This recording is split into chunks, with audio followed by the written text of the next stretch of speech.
The power of please, polite expressions for permission in English. Hello, dear learners. Welcome to our new lesson on intermediate English grammar.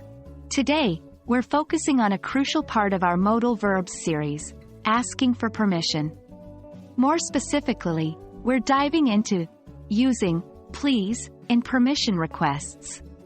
We're going to understand the subtle but significant impact this small word can have on our communication. So, let's get started.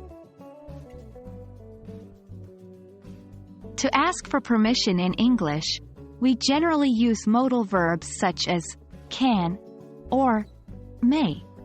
For example, can I use your phone? Or, may I leave early today? But when we want to make our request more polite, we add the word please. Like this, can I please use your phone? Or, may I please leave early today? Remember, please goes after the subject and before the main verb in such questions.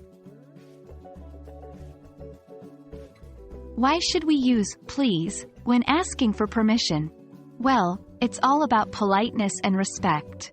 Using please shows that we value the other person's autonomy and rights. It turns a plain request into a polite one, decreasing the chances of refusal. For example, saying, "Can I please borrow your book?" sounds much more respectful and considerate than simply saying, "Can I borrow your book?" We use please in both formal and informal contexts, but its placement might change a bit. In informal settings, it's fine to say, "Can I please have a glass of water?" In formal settings, especially in writing, please often goes at the beginning or the end of the request.